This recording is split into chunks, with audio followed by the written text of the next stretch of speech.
दिन दहाड़े बैंक में डकैती। सूरज अपनी रोशनी बखेर रहा था, बाजार में चहल पहल थी और लोग अपने कामों में मसरूफ थे। गर्मी की शिद्दत के बावजूद दुकानों में खरीदारों की आमद-ओ-रफ्त जारी थी। शहर के मरकजी बैंक के बाहर भी ऐसा ही मंजर था। लोग रकूम जमा करवा रहे थे, कुछ निकाल रहे थे और कुछ एटीएम के बाहर कतार में खड़े थे। किसी को अंदाजा नहीं था कि चंद लम्हों में यहां एक बड़ी वारदात होने वाली है। बैंक के अंदर एक नौजवान सिक्योरिटी गार्ड रिजवान अपनी ड्यूटी पर मामूर था। वो पिछले 6 महीने से यहां काम कर रहा था और हमेशा मुस्तैद रहता था। दोपहर के वक्त बैंक में ज्यादा रश नहीं होता था, इसलिए वो निस्बतन आरामदेह महसूस कर रहा था। मगर अचानक 3 लोग बैंक के अंदर दाखिल हुए। उनके हाथों में फाइलें और कुछ कागजात थे और वो आम ग्राहकों की तरह नजर आ रहे थे। जैसे ही वो काउंटर के करीब पहुंचे, इनमें से एक ने जेब से कुछ निकाल कर सीधा मैनेजर की तरफ किया। ये हाथ ऊपर करो, शोर मचाया। इसकी गरजदार आवाज सुनकर बैंक में मौजूद हर शख्स डर गया। दूसरे डाकू ने फौरन कैश काउंटर की तरफ बढ़कर कैशियर को पीछे हटने पर मजबूर किया। जल्दी करो, तमाम रकम थैलों में डालो, वो गुस्से से बोला। कैशियर कांपते हाथों से रकम थैले में डालने लगा। सिक्योरिटी गार्ड रिजवान ने सूरत-ए-हाल देखकर फौरन अपना सामान निकालने की कोशिश की, मगर एक डाकू ने इसे पहले ही देख लिया था। इसने अपना सामान रिजवान की तरफ की और खबरदार किया, अगर हरकत की तो यही मार दूंगा। मजबूरना रिजवान ने अपने हाथ ऊपर कर दिए।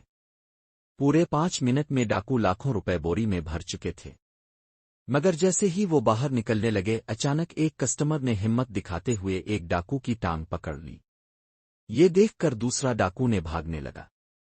गोली बाहर मौजूद पुलिस अलर्ट हो गई, जो करीब ही गश्त पर थी। पुलिस ने बैंक को चारों तरफ से घेर लिया। डाकू भागने की कोशिश करने लगे, मगर गिल्ली में मौजूद पुलिस एहलकारों ने उनका ताकुब किया। 2 डाकू मौके पर ही पकड़े गए, जबकि तीसरा रश का फायदा उठाकर फरार हो गया। बैंक के अंदर खौफ व हरास था, मगर खुशकिस्मती से किसी को ज्यादा नुकसान नहीं पहुंचा। पुलिस ने सिक्योरिटी कैमरों की मदद से तीसरे डाकू की शनाख्त कर ली और उसकी तलाश शुरू कर दी।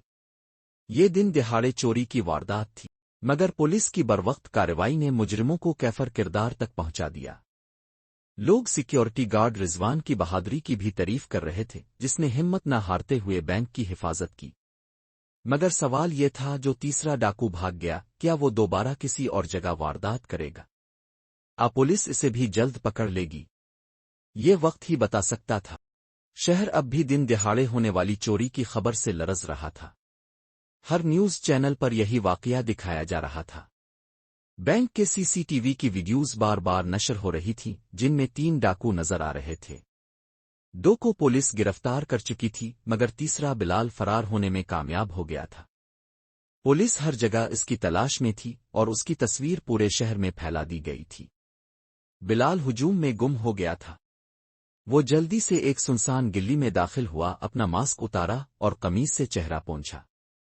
गोली चलने की आवाज सुनकर बाजार में अफरा तफरी मच गई थी, मगर बिलाल जानता था कि अगर वो घबराया तो पकड़ा जाएगा। वो सीधा शहर के किनारे वाक़े एक पुराने वीरान गोदाम में जा पहुंचा। ये जगह इसे अच्छी तरह मालूम थी और वो पहले भी यहां छप चुका था। गोदाम के अंदर पहुंचकर वो जमीन पर बैठ गया और लंबी सांस ली। इसके ज़हन में सिर्फ एक ख्याल था, यहां ज्यादा देर नहीं रख सकता। पुलिस हर तरफ इसकी तलाश कर रही होगी और जल्द अबदेर उसके साथी इसका नाम उगा देंगे। इसे शहर छोड़ना होगा और जल्दी। दूसरी तरफ पुलिस ने पकड़े गए डाकुओं से तफ्तीश शुरू कर दी थी। कई घंटों की सख्ती के बाद आखिरकार बिलाल का नाम सामने आ ही गया, बिलाल खान। बस फिर किया था, पुलिस ने फौरी तौर पर उसका नाम और तस्वीर मीडिया पर जारी कर दी। तजर्बाकार तफ्तीशी अफसर फराज मुक इस केस को देख रहे थे। वो जानते थे कि बिलाल जैसे चालाक मुजरिम ज्यादा देर तक नहीं छप सकते। उन्होंने बिलाल के खानदान और करीबी दोस्तों पर नजर रखने का हुक्म दे दिया, क्योंकि सूनर और लेटर बिलाल को मदद के लिए किसी से राब्ता करना ही पड़ेगा। बिलाल जानता था कि ज्यादा देर तक यूं छप कर नहीं रह सकता। इसके पास 2 ही रास्ते थे, मुख से बाहर भाग जाना, लेकिन बगैर पासपोर्ट और जाली शनाख्त के ये तकरीबन नामुमकिन था। अपनी शक्ल बदलकर किसी और शहर में छप जाना, खतरनाक मगर मुमकिन। اس نے اپنے پاس موجود تھوڑی سی رقم سے ایک سستا موبائل خریدا اور ایک پرانے جانے والے جمیل سے رابطہ کیا جو جعلی شناختی کارڈ بنانے میں ماہر تھا۔ مجھے فوراً نئی شناخت چاہیے، کوئی محفوظ جگہ ہو تو بتاؤ، بلال نے آہستہ آواز میں کہا۔ جمیل ہنسا، پورا شہر تمہیں ڈھونڈ رہا ہے، کام آسان نہیں ہوگا۔ پیسے کوئی مسئلہ نہیں، بلال نے جھوٹ بولا۔ حقیقت میں اس کے زیادہ تر پیسے پکڑے گئے ڈاکوؤں کے ساتھ بینک میں ہی رہ گئے تھے۔ اس کے پاس بمشکل کچھ ہزار روپے بچے تھے۔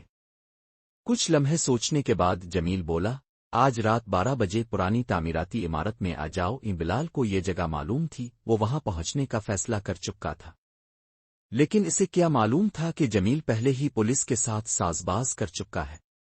رات کے 12 بجے بلال دھیرے دھیرے سنسان عمارت کی طرف بڑھا۔ اس نے چاروں طرف نظر دوڑائی، ماحول بالکل خاموش تھا۔ جمیل ایک کونے میں کھڑا مسکرا رہا تھا، اس کے ہاتھ میں ایک چھوٹا سا تھیلا تھا۔ یہ لو تمہاری نئی شناخت، اور جمیل نے کہا۔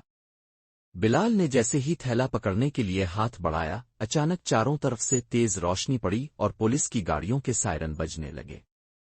بلال خان، تمہیں گرفتار کیا جاتا ہے، تفتیشی افسر فراز مک کی گرجدار آواز